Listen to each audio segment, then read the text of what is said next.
প্রিয় শিক্ষার্থীরা, আশা করি তোমরা সবাই ভালো আছো। প্রোগ্রামিং এসেনশিয়ালসের আজকের লেকচারে তোমাদের সবাইকে জানাচ্ছি স্বাগতম। আজকের লেকচারে আমরা ব্যবহারিক অংশ নিয়ে আলোচনা করব। আর আজকের লেকচারের যে আমাদের আলোচ্য বিষয় সেটি হচ্ছে শর্ত সাপেক্ষে ত্রিভুজের ক্ষেত্রফল বের করার পাইথন প্রোগ্রাম। আর এই কোশ্চেনটা পরীক্ষায় প্রায় 3 ভাবে আসতে পারে। যেমন এখানে আমি 3টা টাইপের কোশ্চেন এখানে লিখে রাখছি। তো ফার্স্ট কোশ্চেন তোমাকে বলতে পারে যে শর্ত সাপেক্ষ ত্রিভুজের ক্ষেত্রফল বের করার পাইথন প্রোগ্রাম লিখো। অথবা দিয়ে কোশ্চেন আসতে পারে যে ত্রিভুজ গঠনের শর্ত কি, অসমবাহু ত্রিভুজের ক্ষেত্রফল বের করার পাইথন প্রোগ্রাম লিখো। অথবা দিতে পারে যে 3 বাহুর মান দিয়ে ত্রিভুজের সম্ভাব্যতা যাচাইপূর্বক ক্ষেত্রফল বের করার প্রোগ্রাম লিখো। তো দেখো, যদিও এখানে ত্রিভুজের ক্ষেত্রফলই ঘুরে ফিরে, বাট আমরা কিন্তু জানি যে ত্রিভুজ আছে অনেকগুলা। তার মধ্যে থেকে একটা ত্রিভুজ ছিল অসমবাহু ত্রিভুজ, যে ত্রিভুজের শর্ত ছিল যে ত্রিভুজের যে কোনো দুই বাহুর সমষ্টি তার তৃতীয় বাহু অপেক্ষা বড় হইতে হবে। আসলে এই যে অথবা দিয়ে যে কোশ্চেনে লিখছি শুরুতে আমরা ত্রিভুজ গঠনের শর্ত কি, এটাই কিন্তু তার অ্যান্সার হবে যে ত্রিভুজের দুই বাহুর সমষ্টি তার তৃতীয় বাহু অপেক্ষা অবশ্যই বড় হইতে হবে। যদি বড় হয় তাহলে সেই ক্ষেত্রে ত্রিভুজের ক্ষেত্রফল বের করা সম্ভব। তো এই কোশ্চেনটা যখন পরীক্ষায় আসছিল, হয়তো বা অনেকেই অসমবাহু ত্রিভুজের ক্ষেত্রফল বের করার পাইথন প্রোগ্রামটা লিখতে পারছে, কিন্তু এই যে ছোট একটা অতি সংক্ষিপ্ত হিসেবে কোশ্চেন দিছে, হয়তো বা এই কোশ্চেনে 1 বা 2 মার্ক পাওয়ার কথা, তো অনেকেই এই কোশ্চেনের অ্যান্সারটা দিতে পারেনি। আসলে এই কোশ্চেনের অ্যান্সারই হবে যে ত্রিভুজের যে কোনো দুই বাহুর সমষ্টি তার তৃতীয় অপেক্ষা বড় হইতে হবে। যদি এই শর্তটা ঠিক থাকে তাহলে অসমবাহু ত্রিভুজের ক্ষেত্রফল বের করা সম্ভব হবে, আদারওয়াইজ কোনোভাবেই সম্ভব না। আর আরেকটা কথা বলে রাখি তোমাদের, আমরা কিন্তু 31 নম্বর লেকচারে 3টি সংখ্যা থেকে বড় সংখ্যা বা ছোট সংখ্যা বের করার প্রোগ্রামটা দেখছিলাম। তো এই 3টি সংখ্যা থেকে বড় সংখ্যা বা ছোট সংখ্যা বের করা, আর আজকে যেটা পড়তেছি আমরা শর্ত সাপেক্ষে ত্রিভুজের ক্ষেত্রফল বের করার পাইথন প্রোগ্রাম, এবং কি নেক্সট আরেকটা প্রোগ্রাম পড়বো আমরা দ্বিঘাত সমীকরণের মান বের করার পাইথন প্রোগ্রাম। তো আমি আশা করতেছি এই 3টা প্রোগ্রাম থেকে মিনিমাম একটা প্রোগ্রাম তো পরীক্ষায় আসবেই, 2টা প্রোগ্রামও তোমাদের পরীক্ষায় রচনামূলক হিসেবে আসতে পারে। অর্থাৎ এই 3টা প্রোগ্রামই তোমাদের জন্য খুবই গুরুত্বপূর্ণ 3টা প্রোগ্রাম। এই 3টা প্রোগ্রাম প্রায় প্রত্যেকবারই পরীক্ষায় এসে থাকে। যদি তোমরা লাস্টে যে বোর্ড কোশ্চেনগুলো আছে তোমাদের বইয়ের বোর্ড কোশ্চেনগুলো যদি একটু অ্যানালাইসিস করো, দেখবে প্রত্যেকবারই এই 3টা প্রোগ্রাম থেকে একটা বা 2টা করে প্রোগ্রাম আসছেই। তা আশা করতেছি এই প্রোগ্রামগুলো তোমরা গুরুত্ব সহকারে দেখবা। আর আজকে যে প্রোগ্রামটা আমরা করব, এই প্রোগ্রামটা সরাসরি আমাদের যে অনলাইন প্ল্যাটফর্ম ছিল onlinegdb.com সেখানেই করব। তো আমি সরাসরি onlinegdb.com চলে যাচ্ছি। ওকে, তাহলে খেয়াল করো, আমরা সাধারণত এখানে প্রোগ্রামগুলো লিখে থাকি। তো আমি প্রতিবারের মতোই জাস্ট আমাদের মনে করিয়ে দিচ্ছি, এই যে ডান পাশে ল্যাঙ্গুয়েজ আছে, এই ল্যাঙ্গুয়েজ থেকে অবশ্যই এই পাইথন কথাটাকে আগে সিলেক্ট করে নিতে হবে। ওকে, তো আজকে আমরা যে প্রোগ্রামটা করব সেটা হচ্ছে অসমবাহু ত্রিভুজের ক্ষেত্রফল বের করার পাইথন প্রোগ্রাম। আর এই কোশ্চেনটা শুধু অসমবাহু ত্রিভুজের ক্ষেত্রফল না দিয়ে অন্যভাবে পরীক্ষায় আসতে পারে। আর যেভাবে পরীক্ষায় আসবে সেগুলো আমি অলরেডি প্রথমেই তোমাদের দেখিয়ে দিছি, অথবা দিয়ে আমরা 3টা কোশ্চেন লিখে রাখছিলাম। তো আরেকটা কোশ্চেন ছিল যে 3 বাহুর মান দিয়ে ত্রিভুজের সম্ভাব্যতা যাচাইপূর্বক ক্ষেত্রফল নির্ণয়ের একটি পাইথন প্রোগ্রাম। তো আশা করতেছি যেভাবে কোশ্চেন আসুক তোমরা অ্যান্সার করতে পারবা। যখনই দেখবা শর্ত থাকবে বা শর্ত সাপেক্ষ থাকবে বা সম্ভাব্যতা যাচাইপূর্বক থাকবে অথবা অসমবাহু থাকবে, তখন কিন্তু এই অ্যান্সার একটাই হবে। তো খেয়াল করো, যেহেতু অসমবাহু ত্রিভুজের ক্ষেত্রফল বের করার একটা প্রধান শর্ত ছিল যে ত্রিভুজের যে কোনো দুই বাহুর সমষ্টি তার তৃতীয় বাহু অপেক্ষা বড় হইতে হবে। তার মানে খেয়াল করো, ধরো আমি এখানে এ একটা বাহু নিলাম, বি একটা বাহু নিলাম, সি একটা বাহু নিলাম। সাপোজ তুমি চিন্তা করো যেখানে এ একটা বাহু, বি একটা বাহু, সি একটা বাহু। তো অসমবাহু ত্রিভুজের ক্ষেত্রে শর্ত হচ্ছে এখান থেকে যে কোনো দুইটা যোগ করে তৃতীয় বাহু অপেক্ষা বড় হইতে হবে। যেমন আমি যদি এ আর বি যোগ করি তার মানে সেটা সি এর থেকে বড় হইতে হবে। আমি যদি বি আর সি যোগ করি তাহলে সেটা এর থেকে বড় হইতে হবে। আমি যদি এ আর সি যোগ করি তাহলে সেটা বি এর থেকে বড় হইতে হবে। তার মানে ত্রিভুজের যে কোনো দুই বাহুর যোগ করে অবশ্যই তার তৃতীয় বাহু অপেক্ষা বড় হইতে হবে। এটা হচ্ছে আবার ত্রিভুজ গঠনের শর্ত। তাহলে দেখো, আমরা জানি ত্রিভুজের বাহু থাকে 3টা, তার মানে অবশ্যই আমাদের ইনপুট নিতে হবে 3টা। ধরো আমি এখানে এ নামের একটা ইনপুট নিলাম, দিলাম আমরা এ ইকুয়াল টু ইনপুট ব্র্যাকেট শুরু ব্র্যাকেট শেষ, এর ভিতরে ধরো একটা মেসেজ শো করলাম আমরা যে please enter your first arm. Okay, তার মানে আমরা বুঝাইছি এখানে যে দয়া করে তোমার প্রথম বাহুর মানটা ইনপুট করো। আর হ্যাঁ, আমাদের শুরুতে অবশ্যই একটা ডাটা টাইপ উল্লেখ করতে হবে। তো দেখো, যেহেতু আমরা ত্রিভুজের ক্ষেত্রফল বের করব, তো আমাদের যাতে ক্ষেত্রফলে কোনো প্রবলেম না হয়, কারণ আমরা জানি যে ক্ষেত্রফল প্রায় ম্যাক্সিমাম টাইমেই দশমিক আকারে আসে। তো এর জন্য আমরা শুরুতেই ফ্লোট টাইপের ডাটা টাইপ ব্যবহার করতেছি এখানে। ওকে, তো এখানে একটা ব্র্যাকেট কমপ্লিট করি। তাহলে একইভাবে আমরা বি নামের একটা ইনপুট নিলাম, তাহলে আমরা এখানেও ডাটা টাইপ দিলাম ফ্লোট, তারপরে দিলাম আমরা ইনপুট।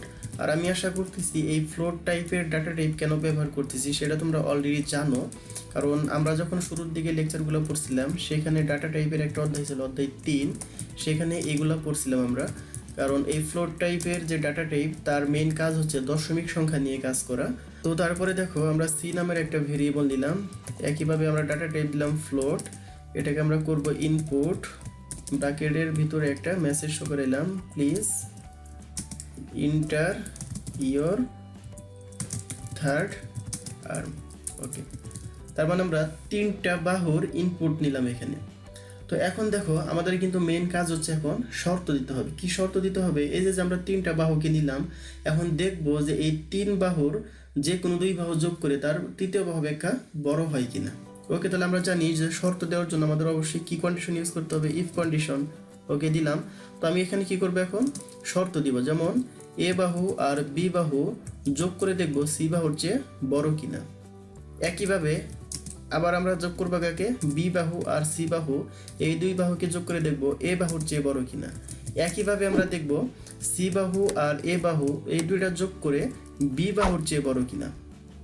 এবং কি লাস্টে অবশ্যই আমাদের একটা কোলন দিতে হবে, কারণ তোমরা অলরেডি জানো ইফের সিনটেক্সটা। আমরা জানি যে ইফের সিনটেক্সই হচ্ছে ইফ, তারপরে কন্ডিশন, তারপরে কোলন। তাহলে দেখো আমরা কিন্তু এখানে কন্ডিশন দিচ্ছি প্রায় 3টা।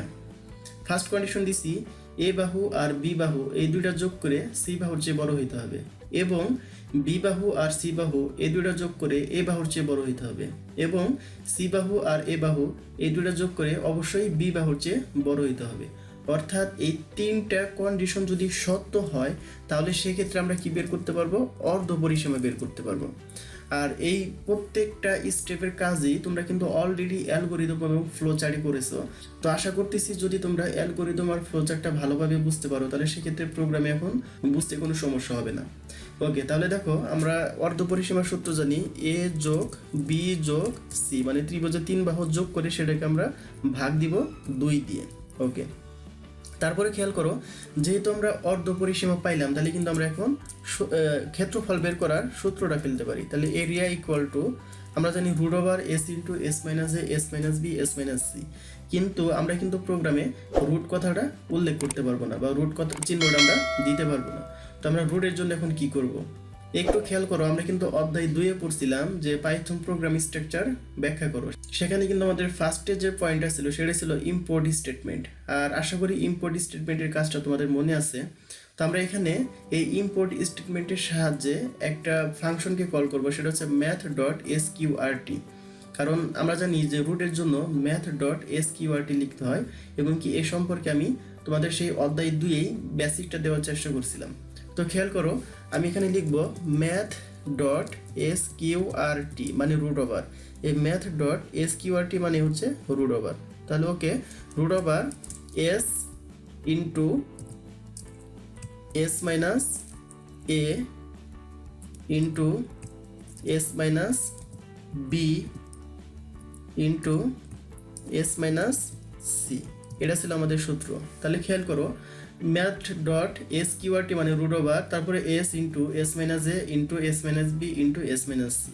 আর ব্র্যাকেটগুলো তোমরা একটু বুঝে বুঝে দেওয়ার চেষ্টা করবা যাতে ব্র্যাকেটগুলো ভুল না হয়। খেয়াল করো, ফার্স্টে আমরা রুট ওভার দিলাম, রুট ওভার দেওয়ার পরে এখানে শুরুতে একটা ব্র্যাকেট দিলাম। ওকে, তাহলে এস ইন্টু এস মাইনাস এ এটাকে আমরা একটা ব্র্যাকেটের ভিতরে দিলাম, ইন্টু এস মাইনাস বি এটাকে একটা ব্র্যাকেটের ভিতরে দিলাম, ইন্টু এস মাইনাস এটাকে একটা ব্র্যাকেটের ভিতরে দিলাম। তো দেখো, এই যে এখানে যে শুরুতে একটা ব্র্যাকেট দিয়েছিলাম, সর্বশেষে এই ব্র্যাকেটটাকে আমরা ক্লোজ করলাম। তো এখন দেখো, এই যে যেখানে ম্যাথ ডট এসকিউআরটি লিখলাম, এই ম্যাথ ডট এসকিউআরটির জন্য এই যে প্রোগ্রামের শুরুতে আমাদের এই ইম্পোর্ট ম্যাথ কথাটাকে লিখে দিতে হবে, ইম্পোর্ট ম্যাথ। তো আমরা যখন অধ্যায় 2-এ প্রোগ্রাম স্ট্রাকচারটা পড়ছিলাম সেখানে কিন্তু এই ইম্পোর্ট ম্যাথেরও একটা এক্সাম্পল ডাকছিলাম। তো আশা করতেছি এই ইম্পোর্ট ম্যাথটা কেন ব্যবহার করছি সেটা তোমরা বুঝতে পারছো। এই যে আমরা ম্যাথ ডট এসকিউআরটি কথাটা লিখছি, এর জন্য এখানে ইম্পোর্ট ম্যাথ কথাটা লিখতে হয়েছে। ওকে, খেয়াল করো, তাহলে যেহেতু আমরা এরিয়াটাকে বের করতে পারছি তার মানে কিন্তু এখন আমরা একটা প্রিন্ট কমান্ড দিতে পারি। তাহলে আমরা এখন কাকে প্রিন্ট করব, অবশ্যই এই এরিয়াকে প্রিন্ট করব। তাহলে আমরা লিখলাম এখানে এরিয়া। আশা করি এই পর্যন্ত বুঝতে পারছো।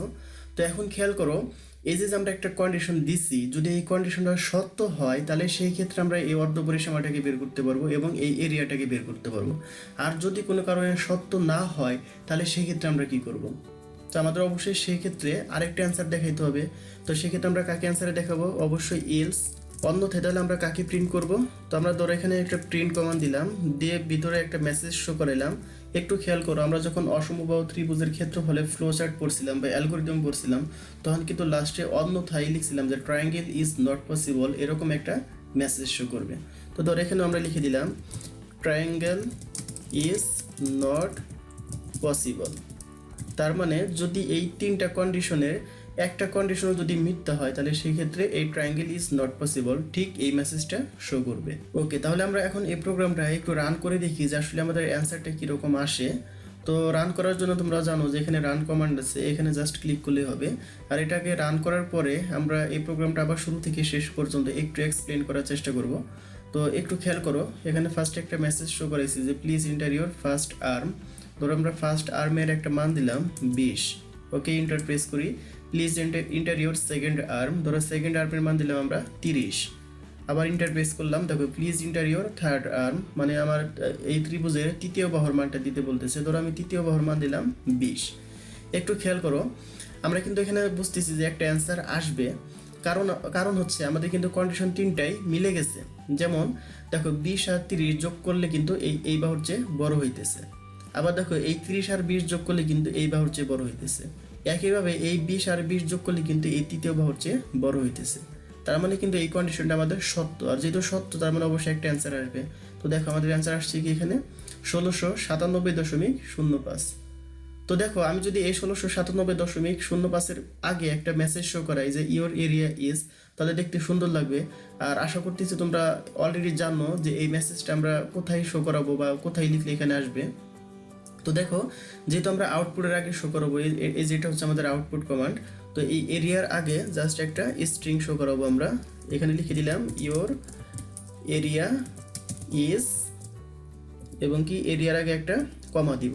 ওকে, তাহলে দেখো এখন যদি এটাকে আমি আবার রান করি, একটু খেয়াল করো। Okay, please enter your first arm. তো ধরো এখানে আমি একটা অন্য ধরনের একটা মান দিই, যেমন আমি চাচ্ছিলাম যে এই তিনটা কন্ডিশনে যাতে একটা কন্ডিশন মিথ্যা হয়, আমি দেখবো যে মিথ্যা হলে এই মেসেজটা শো করে কিনা। তো সেই জন্য ধরো আমি ফার্স্ট বাহুর মান দিলাম 10। ওকে, ধরো আমি সেকেন্ড বাহুর মান দিলাম 5। ওকে, আর তৃতীয় বাহুর মান দিলাম ধরো 2। একটু খেয়াল করো, আশা করতেছি এটাই আমাদের কারেক্ট অ্যান্সার আসার কথা না। কেন আসার কথা না? দেখো 10 আর 5 যোগ করলে 15, আর এই 15 হয়তো বা 2-এর থেকে বড়, কিন্তু আমি যখন 5 আর 2 এই দুই বাহু যোগ করবো, দেখো এই দুই বাহু যোগ করে কিন্তু এই তৃতীয় বাহুর চেয়ে বড় হয় নাই। তার মানে অ্যান্সারটা কিন্তু আসার কথা ট্রায়াঙ্গেল ইজ নট পসিবল। ওকে, দেখি অ্যান্সারটা আসে কিনা। তো দেখো ইন্টারপ্রেস করার সাথে সাথে আমাদের কিন্তু একটা মেসেজ দিচ্ছে যে ট্রায়াঙ্গেল ইজ নট পসিবল, কারণ এই ত্রিভুজের ক্ষেত্রফল বের করা কোনোভাবেই সম্ভব না। আশা করি কারণটা তোমরা বুঝতে পারছো। কারণ এই যে দেখো এই 5 আর 2 এই দুই বাহু যোগ করে কিন্তু এই তৃতীয় বাহু অপেক্ষা বড় হয় নাই। আবার অনেকেই এই সিটাকে অলওয়েজ তৃতীয় বাহু মনে করো না, হয়তো অনেকে এই ভুলটা আবার করতে পারো যে এখানে তো সি হচ্ছে তৃতীয় বাহু। আসলে এখানে তৃতীয় বাহু বলতে বোঝাইতেছে যে তুমি যে কোনো দুইটা বাহুকে যোগ করবা, যোগ করার পর যে বাহুটা অবশিষ্ট থাকবে সেই বাহুটা হচ্ছে এখানে তৃতীয় বাহু। তো আশা করতেছি এই অ্যান্সারটা তোমরা বুঝতে পারছো। তো দেখো আমি এখন একটু শুরু থেকে রিপিট করতেছি।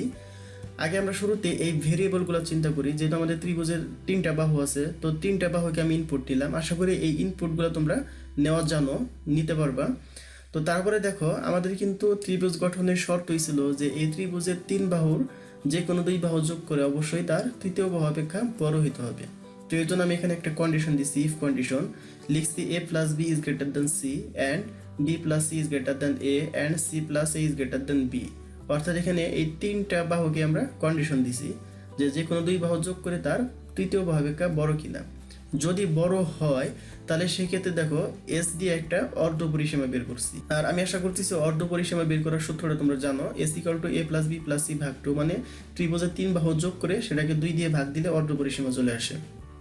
আর যেহেতু আমরা অর্ধ পরিসীমা বা এসটাকে বের করতে পারছি, তো সেহেতু আমরা এখন এরিয়াকেও বের করতে পারবো। কারণ আমাদের এরিয়া বের করার জন্য লাগতোই শুধুমাত্র এস, এ বি তো আমরা আগে থেকে ইনপুট নিছি। তো দেখো আমি লিখলাম এখানে এরিয়া, আর আমরা জানি এই এরিয়া বের করার সূত্র হচ্ছে root over S into S minus A S minus B. তো যেহেতু আমরা প্রোগ্রামে রুট ব্যবহার করতে পারবো না, তো রুটের জন্য আমরা কি ব্যবহার করছি এখানে ম্যাথ ডট এসকিউআরটি। আর যদি আমরা এই ম্যাথ ডট এসকিউআরটি ব্যবহার করি তাহলে এটাকে কাজ করানোর জন্য অবশ্যই আমাদের ইম্পোর্ট ম্যাথ এই কথাটাকে লিখতে হবে। আর এই ইম্পোর্ট ম্যাথ কেন লিখি সেটা অলরেডি তোমরা অধ্যায় 2-এ বুঝতে পারছো, যেখানে আমরা প্রোগ্রাম স্ট্রাকচারটা পড়ছিলাম। তো এখানে যেহেতু ম্যাথ ডট এসকিউআরটি লিখছি, এর জন্য আমরা এখানে ইম্পোর্ট ম্যাথ লিখছি। তো দেখো তারপরে শুধু আমরা সূত্রটা বসাইছি যে S into S minus A S minus B S minus C. তো দেখো যেহেতু আমরা এরিয়াকে বের করছি, তাহলে আমরা কাকে প্রিন্ট করবো এখন? অবশ্যই এই এরিয়াকে প্রিন্ট করবো। তাহলে আমরা লিখছি প্রিন্ট। তো এখানে আমরা একটা মেসেজ শো করাইছি যাতে আউটপুটের আগে একটা মেসেজ শো করে যে ইউর এরিয়া ইজ, কমা দিয়ে আমরা শুধু এরিয়াটাকে প্রিন্ট করলাম। আর যদি কোনো কারণে এই যে একটা কন্ডিশন দিছি, কন্ডিশনগুলো যদি সত্য না হয়, অর্থাৎ একটা কন্ডিশনও যদি মিথ্যা হয়, তাহলে সেক্ষেত্রে আমরা ইলস একটি স্টেটমেন্ট ব্যবহার করছি এবং ইলসের পরে কি লিখছি print triangle is not possible. এখন খেয়াল করো, এই যে দেখো ইফের পরে আমরা কিন্তু প্রত্যেকটা স্টেটমেন্টই ইনডেন্টেশন রেখে বা এখানে 4টা স্পেস রেখে কাজ করছি। তো আশা করতেছি তোমরা এখানে 4টা স্পেস বা ইনডেন্টেশন রেখে কাজ করবা। আর 4টা স্পেস যদি না দাও তাহলে সেক্ষেত্রে কিবোর্ডের বাম পাশে দেখো ট্যাব কি আছে একটা, সেই ট্যাব কি চাপলেই হবে, কারণ এখানে ইনডেন্টেশন না রাখলে কিন্তু এটা অ্যান্সার আসবে না। যেমন তোমাদের একটা এক্সাম্পল আমি দেখাই দিচ্ছি, ধরো এসটাকে আমি ইনডেন্টেশন আকারে রাখলাম না। তো এখন যদি এটাকে রান করি, একটু খেয়াল করো, রান করলে কিন্তু একটা ইরর দেখাবে আমাদের। দেখো এখানে কিন্তু ইরর দেখেছে এবং কি লিখেই দিছে দেখো ইনডেন্টেশন ইরর। তার মানে অবশ্যই এখানে আমাদের কি রাখতে হবে? ইনডেন্টেশন রাখতে হবে। তো আশা করতেছি তোমরা এই প্রোগ্রামটা বুঝতে পারছো। আর এই টাইপের প্রোগ্রামগুলো সাধারণত পরীক্ষায় এসে থাকে। তো যেহেতু তোমাদের ফার্স্ট টাইম একটু বড় টাইপের প্রোগ্রাম, তো এই প্রোগ্রামগুলো তোমাদের এখন হয়তো বা জটিল লাগতে পারে। তো আমি আশা করতেছি এই প্রোগ্রামগুলো তোমরা বারবার প্র্যাকটিক্যালি করবা। আর প্র্যাকটিক্যাল যদি করতে পারো তাহলে সেক্ষেত্রে প্রোগ্রামগুলো তোমাদের অবশ্যই বেশি মনে থাকবে। তো আশা করতেছি এই প্রত্যেকটা প্রোগ্রামে তোমরা প্র্যাকটিক্যাল করবে এবং কি খাতায় বারবার লিখবা, তাহলে সেই ক্ষেত্রে প্রোগ্রামগুলো মনে থাকবে। দেখো এই কয়েক লাইনের প্রোগ্রাম যদি তুমি রচনামূলক হিসেবে পরীক্ষায় আসে যদি অ্যান্সার করো, তাহলে 6-6 মার্কসই পাওয়া সম্ভব। এখানে কিন্তু মার্কস কাটার কোনো ওয়ে নেই। তো আমি আশা করতেছি তোমরা প্রোগ্রামটা বুঝতে পারছো। তো তারপরেও যদি তোমাদের কোনো প্রবলেম হয় তাহলে অবশ্যই আমাকে কমেন্টের মাধ্যমে জানাবা। তো আমি চেষ্টা করবো সেটাকে আবার এক্সপ্লেন করার জন্য। তো আগামী লেকচারেও আমরা গুরুত্বপূর্ণ কয়েকটা প্রোগ্রাম নিয়ে আলোচনা করব। তো আগামী লেকচার দেখার আমন্ত্রণ জানিয়ে আজকে এখানে বিদায় নিচ্ছি। আল্লাহ হাফেজ।